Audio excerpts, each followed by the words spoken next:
ಮಧ್ಯಪ್ರಾಚ್ಯದಲ್ಲಿ ಆಗ್ತಾ ಇರುವಂತಹ ಯುದ್ಧ ಇದೀಗ 25ನೇ ದಿನಕ್ಕೆ ಕಾಲಿಟ್ಟಿದೆ. ಈ ಒಂದು ಸಂದರ್ಭದಲ್ಲಿ ಎಲ್ಲೋ ಒಂದ್ ಕಡೆ ಜಟಿಲ ಆಗ್ತಾ ಇದೆ. ಹಾಗಾಗಿ ಸರ್ವ ಪಕ್ಷಗಳ ಸಭೆಯನ್ನ ಕರೆದಿದ್ದಾರೆ ಪ್ರಧಾನಿ ನರೇಂದ್ರ ಮೋದಿ ಅವರು. ಮಧ್ಯಪ್ರಾಚ್ಯ ರಾಷ್ಟ್ರಗಳಲ್ಲಿ ಜಟಿಲಗೊಂಡ ಯುದ್ಧದ ಬಿಕ್ಕಟ್ಟು, ಸರ್ವ ಪಕ್ಷಗಳ ಸಭೆ ಕರೆದ ಪ್ರಧಾನಿ ನರೇಂದ್ರ ಮೋದಿ. ನಾಳೆ ಸಂಜೆ 5 ಗಂಟೆಗೆ ಸರ್ವ ಪಕ್ಷಗಳ ನಾಯಕರ ಸಭೆಯನ್ನ ಕರೆದಿದ್ದಾರೆ ಮೋದಿ. ನಾಳೆ ಸಂಸತ್ ಭವನದಲ್ಲಿ ನಡೆಯಲಿರುವಂತಹ ಸರ್ವ ಪಕ್ಷದ ಸಭೆ. ಮಧ್ಯಪ್ರಾಚ್ಯದಲ್ಲಿನ ಯುದ್ಧ, ಭಾರತದಲ್ಲಿನ ತೈಲ ಬಿಕ್ಕಟ್ಟು, ಇಂಧನ ಮತ್ತು ಗ್ಯಾಸ್ ಸಿಲಿಂಡರ್ ಸಮಸ್ಯೆ ಬಗ್ಗೆ ಈ ಒಂದು ಸಭೆಯಲ್ಲಿ ಚರ್ಚೆ ಕೂಡ ಆಗತ್ತೆ. ಮುಂದಿನ ಸವಾಲುಗಳೇನು, ಅದನ್ನ ಹೇಗೆ ಎದುರಿಸಿಕೊಳ್ಳಬೇಕು ಅನ್ನುವಂತಹ ಕುರಿತಾಗಿ ಚರ್ಚೆಗಳಾಗುವಂತಹ ಸಾಧ್ಯತೆ ಇರುವಂಥದ್ದು. ಸರ್ವ ಪಕ್ಷಗಳ ಸಭೆಯನ್ನು ಕರೆದಿದ್ದಾರೆ ಪ್ರಧಾನಿ ನರೇಂದ್ರ ಮೋದಿ. ನಾಳೆ ಸಂಜೆ 5 ಗಂಟೆಗೆ ಸರ್ವ ಪಕ್ಷಗಳ ನಾಯಕರ ಸಭೆಯನ್ನ ಕರೆದಿದ್ದಾರೆ. ಈಗ ಆಲ್ರೆಡಿ ಲೋಕಸಭೆಯಲ್ಲೂ ಕೂಡ ನೆನೆ ಮಾತನಾಡಿದ್ರು. ತದನಂತರ ಇಂದು ರಾಜ್ಯಸಭೆಯಲ್ಲೂ ಕೂಡ ಪ್ರಧಾನಿ ನರೇಂದ್ರ ಮೋದಿ ಅವರು ಮಾತನಾಡಿದ್ದಾರೆ. ಈ ಸಂದರ್ಭದಲ್ಲಿ ಭಾರತ ಏನೆಲ್ಲ ಕ್ರಮಗಳನ್ನ ತೆಗೆದುಕೊಳ್ತು, ಜೊತೆಯಲ್ಲಿ ಏನನ್ನ ತೆಗೆದುಕೊಳ್ಬೇಕಿತ್ತು, ಎಲ್ಲಾ ವಿಚಾರಗಳ ಬಗ್ಗೆ ಈಗ ಆಲ್ರೆಡಿ ಮಾತನಾಡಿದ್ದಾರೆ. ಆದ್ರೆ ಇದೀಗ ನಾಳೆ ಸಂಜೆ 5 ಗಂಟೆಗೆ ಸರ್ವ ಪಕ್ಷಗಳ ನಾಯಕರ ಸಭೆಯನ್ನ ಕೂಡ ಕರೆಯಲಾಗಿದೆ. ಈ ಒಂದು ಸಭೆಯಲ್ಲಿ ಮುಂದಿನ ಕ್ರಮಗಳೇನು, ಜೊತೆಯಲ್ಲಿ ಭಾರತದಲ್ಲಿನ ತೈಲ ಬಿಕ್ಕಟ್ಟಿಗೆ ಏನ್ ಮಾಡಬೇಕು, ಇಂಧನ ಮತ್ತು ಗ್ಯಾಸ್ ಸಿಲಿಂಡರ್ ಸಮಸ್ಯೆ ಕುರಿತಾಗೂ ಕೂಡ ಈ ಸಂದರ್ಭದಲ್ಲಿ ಚರ್ಚೆಯಾಗುವಂತಹ ಸಾಧ್ಯತೆಗಳಿದೆ. ಮುಂದಿನ ಸವಾಲುಗಳೇನು, ಅದನ್ನ ಹೇಗೆ ಎದುರಿಸಬೇಕು, ಆ ಕುರಿತಾಗಿ ನಿರ್ಣಯವನ್ನ ಕೈಗೊಳ್ಳುವಂತಹ ಸಾಧ್ಯತೆ ಇರುವಂಥದ್ದು.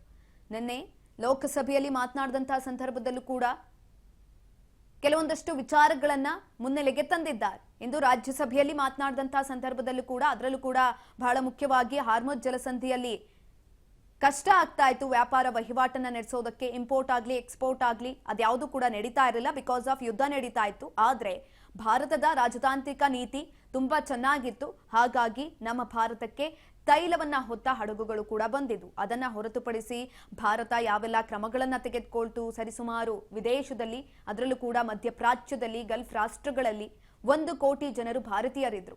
ಅದರಲ್ಲಿ 3 ಲಕ್ಷ ಭಾರತೀಯರನ್ನ ಇಲ್ಲಿಗೆ ಕರೆತಂದಿದೆ. ಇನ್ನು ಉಳಿದವರನ್ನು ಕೂಡ ಸುರಕ್ಷಿತವಾಗಿ ಕರೆತರುವ ಕುರಿತಾಗಿ ಕೂಡ ಕ್ರಮವನ್ನು ತೆಗೆದುಕೊಳ್ತಾ ಇದೆ. ರಸಗೊಬ್ಬರದ ಕುರಿತಾಗೂ ಕೂಡ ರೈತರಿಗೆ ಯಾವುದೇ ರೀತಿಯಾದಂತಹ ತೊಂದರೆ ಆಗಲ್ಲ ಅಂತ ಮೋದಿ ಇಂದು ರಾಜ್ಯಸಭೆಯಲ್ಲೂ ಕೂಡ ಉಲ್ಲೇಖವನ್ನು ಮಾಡಿದ್ರು.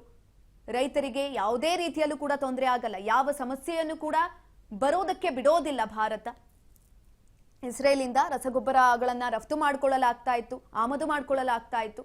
ಇದೀಗ ಎಲ್ಲೋ ಒಂದು ಕಡೆ ಆ ಎಲ್ಲಾ ವಿಚಾರಗಳನ್ನ ಇಂದು ಹಾಗೂ ನಿನ್ನೆ ಎರಡೂ ಕಡೆನೂ ಕೂಡ ಪ್ರಧಾನಿ ನರೇಂದ್ರ ಮೋದಿ ಅವರು ಹೇಳಿದ್ದಾರೆ. ಈ ಒಂದು ಸಂದರ್ಭದಲ್ಲಿ ಉದ್ವಿಗ್ನ ಪರಿಸ್ಥಿತಿ, ಅಲ್ಲಿ ಯುದ್ಧ ನಡೀತಾ ಇದೆ.